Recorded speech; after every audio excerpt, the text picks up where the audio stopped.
Welcome to Music in Progress, your window into the art of composing music. I'm your host, Michael Cook, a Bay Area composer and multi-instrumentalist. We'll delve into the depths of my creative processes that shape the music I make.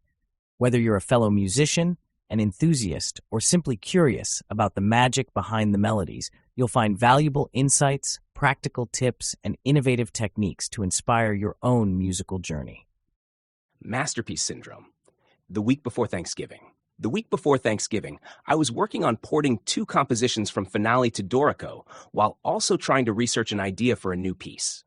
I wanted to write a true woodwind quintet. The original plan was just a small piece. Nothing too hard, but interesting.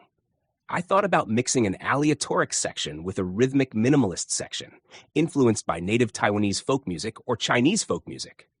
Porting the pieces went very well. I only had a few issues with note placement to get everything lined up the way I wanted, but I found the workaround quickly and was able to import both triangles and Pollock without much trouble. But the research for the new piece started taking me down a dark path I think many composers run into. Since I only had a very high-level idea, nothing was in focus. I reviewed popular woodwind quintets, looked through my Chinese folk tune collections, and listened to CDs of native Taiwanese folk music I've bought over many trips to Taiwan. I was struggling to find a voice and a form for the piece. Masterpiece syndrome was starting to creep in. This idea isn't innovative enough. That isn't interesting enough. But originally, I just wanted to write a simple, fun piece. How did I end up blocked? Some of it comes from the current state of concert music, where many ensembles only want to program certified masterpieces. This masterpiece trap is actually one of the reasons the genre struggles and is often labeled inaccessible. More on that in a future post. Why I got stuck. Another factor that led me here is a kind of psychological escape hatch. I can't play instruments in my house at the moment, so improvisation isn't an option. This is killing me. I should be experimenting and playing with ideas, but I'm not even starting because I'm not convinced the ideas I have are good enough. Instead of exploring ideas until I found one I liked, I froze. Nothing felt innovative. Nothing felt like it could sit on the same shelf as the works I admire. In other words, I fell headfirst into masterpiece syndrome, the trap where every idea feels too small for the imaginary great work you're supposed to be making. Masterpiece syndrome is the fastest way to stop writing music. Honestly, this might be why so many composers need deadlines. Without one, we keep wandering around for the mythical masterpiece idea. With one, we suddenly become very good at choosing an idea, any idea, and getting to work. The myth of the masterpiece. We tend to talk about masterpieces as if they were planned, deliberate attempts at greatness. But most of the pieces we now consider monumental didn't start that way. Their creators were simply doing what they always did, writing the next piece. The pressure to make something extraordinary is almost always counterproductive. When you're focused on legacy, you can't stay focused on craft, and craft is the only part you actually control. But audiences only want certified masterpieces.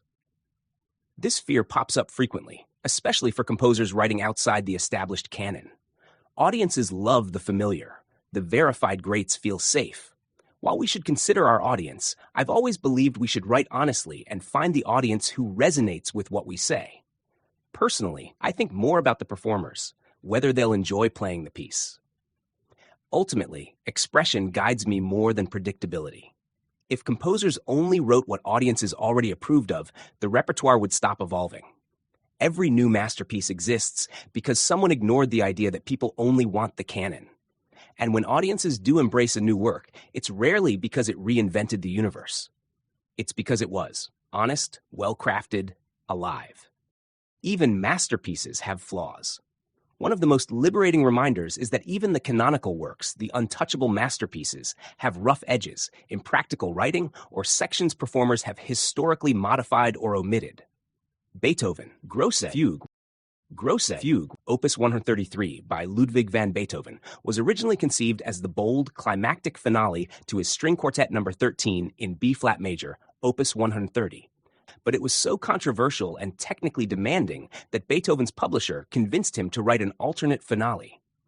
For decades, quartets omitted the fugue when performing Opus 130. It wasn't regularly played as the quartet's finale until well into the 20th century. Source: Guarneri Hall, Beethoven, The Late Quartets. A masterpiece is not perfect. When we remind composers of this, especially those wrestling with masterpiece syndrome, it frees us to create without fear of flaws, imperfect pages, or the need to get everything right on the first attempt.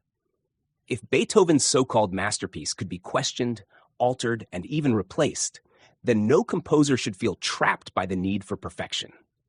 The music we write, messy, uncertain, and evolving, still deserves to exist and be heard. Innovation is not the goal. It's a side effect. The strangest thing about innovation is that you cannot force it. The composers who reshaped the musical landscape weren't chasing novelty. They followed their curiosity, obsessions, limitations, and personal musical logic. Innovation grows out of consistency, not intention. Write constantly. Let your ears shift. Let your instincts sharpen. Let your ideas evolve their own fingerprints. One day, without forcing it, your music simply sounds like you, and there is nothing more original than that. Return to the page. So as I return to the quintet I've been avoiding, I'm reminding myself, not every gesture needs to reinvent my musical language. Not every phrase needs to shock or transform the field. What it does need to do is move, connect, breathe, speak in my voice, even if that voice is still growing, shifting, and messy. The masterpiece I want to write someday will only exist because I keep writing today. So I'm choosing the simpler goal. Write the piece in front of me. Let it be imperfect, let it be honest, and keep going. Everything else, the innovation, the audience, the critics, the long-term impact, can only happen if I don't stop.